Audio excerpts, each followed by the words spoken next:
Brooklyn beat the Cavs. Very predictable. Brooklyn, this was the easiest game to figure out of the two last night. And it's also, Brooklyn's one of the easiest teams to figure out. So Kevin Durant's the best big finisher in the game, and Kyrie Irving's the best small finisher in the game. If you have the best closers, this was sort of a Shaq-Kobe thing. Shaq was the best big finisher. Kobe was arguably the best smaller finisher. You have a chance to win championships. So I don't know if this team does. Because unlike those Laker teams, this Brooklyn team is bad defensively. The bench is suspect. Their chemistry, I'm not sure they have any. But what you saw last night is why I do think they're a dark horse and why everybody else is selling them. I'm buying them now because what you saw was essentially in the first half, Kyrie Irving said, fellas, give me the ball. Cleveland couldn't get their feet under them. They were nervous. They were anxious. They were outthinking the room. And Kyrie Irving was virtually perfect. Then Brooklyn with a huge lead, downshifts. It's hard to just keep that intensity up. Here comes young, pesky Cleveland for the next couple of quarters. And then at the end of the game, Kevin Durant says, all right, young fella, give me the ball and I'll close it. When you have the best big finisher and the best small finisher, it doesn't guarantee a title. And Brooklyn's got a lot of nonsense going on. Is Nash a great coach? Do they have a bench? I don't know if they have the size to beat in Milwaukee. They got holes everywhere.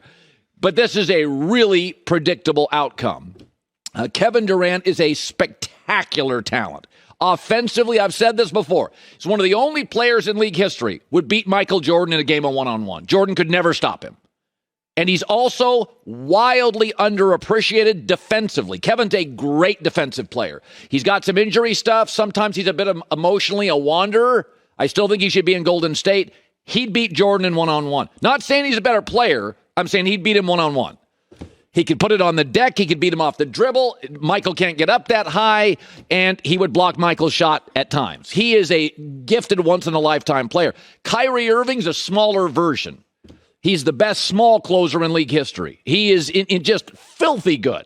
So, you know what they are? If they were an NFL team, Brooklyn is the NFL team with a great quarterback and superstar wide receiver. Little Cincinnati Bengals to them.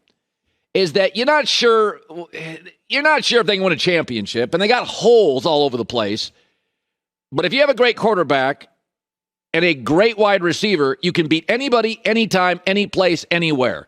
That's kind of what happened to the Bengals last year. There's a lot of holes, terrible O-line, bad linebackers, young coach, bad owner. But you're like, Burrow's great, Jamar Chase, you can't cover him. And end up beating teams that outgained them. Beating teams that sacked them 9 times. Brooklyn's bench is going to get outscored by a Miami. They're going to get pushed around by a Milwaukee. But I get Kyrie and I get Kevin Durant. I can beat anybody. Yeah, he's pretty good. By the way, Kevin Love used to play with Kyrie Irving. And, Kyrie can drive me crazy. The idea of a quarterback or a basketball star not getting vaxxed and not being able to play home games, I can't wrap my brain around it. I just don't get it. And he gets hurt a lot, and he said the world is flat. But what he did in the first half, Kevin Love, a former teammate, faced him last night for Cleveland, a year away from being really good. Yeah, by the way, Cleveland is really young and is going to be spectacular. Cleveland feels like Milwaukee 2 years ago. They feel like, man, they need like one free agent piece maybe on the wing. Like if you're a star player and you're like, I want to like attach myself to a young team like Cleveland, to me, Mobley, Garland, that Cleveland's going to be really good. I think they're a championship team potentially in 2 years. They're a multiple series winning team. I mean, listen, if they had Jared Allen last night, do they win the game? T-Wolves, Clippers. I had the Clippers last night. I'm not going to lie. Hurt. Not going to lie, hurt. Nothing against the T-Wolves, but I thought the veteran team would win, even though they were on the road. Anthony Edwards, Ant was great. So this really hurts the Clippers' chances of advancing in the playoffs because now, if they get in, they have to face Phoenix in round 1. They're not beating Phoenix. I do think they match up pretty well with Phoenix, and if Kawhi played even 10 minutes a half, be a total handful. Total handful. But this really hurts their chances. So I'll have to redo my playoff bracket from yesterday because I had the Clippers going a long way. I thought they were going to win. So I like a lot about them. Games at home, they probably win last night. Led by 7 late. Games on the road, probably don't win that. So here's the interesting part to me about the Clippers. Mount Balmer can be volcanic. Steve Ballmer's the richest owner in the NBA. And, by the way, significantly richer than about 95% of the owners. He loves basketball. He lives for basketball.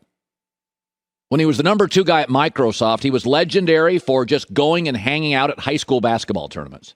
Loves the sport. Richest owner in the league. Battling the Lakers.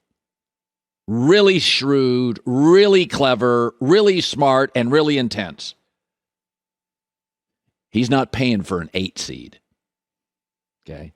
He's beside himself this morning. So the Kawhi Leonard deal has been underwhelming. Paul George is hurt too much, not quite as clutch as they hoped.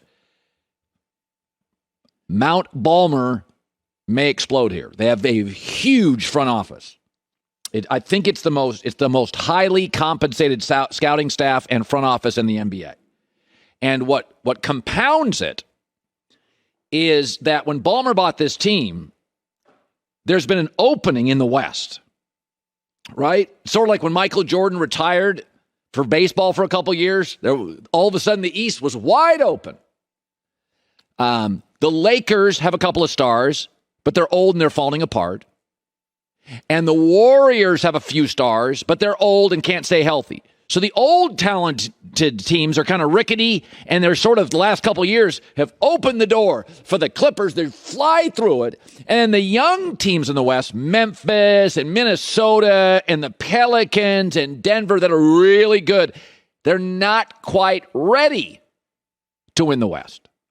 So right now it should be Phoenix and the Clippers. That's who it should be.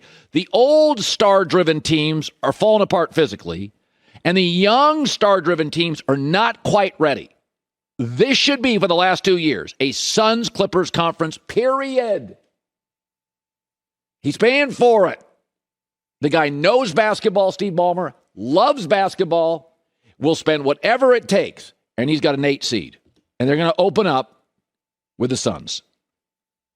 If they, beat the winner of the Pelicans Spurs, which I think they will. But losing last night really hurts. And there's no crime in losing on the road to a super talented team that played with a ton of energy. Paul George was great. I still think they're getting in. But last night's loss makes it way tougher. And I'm going to have to rescind my Clippers going to the Western Conference Finals to meet the Suns. Because now they face them in round 1. They'll win some games. They're not winning that series. Hi, everybody. Thanks for watching. Subscribe here to get the latest from the show. Also, be sure to check out more of the best clips from The Herd or go watch a few segments from other shows on FS1.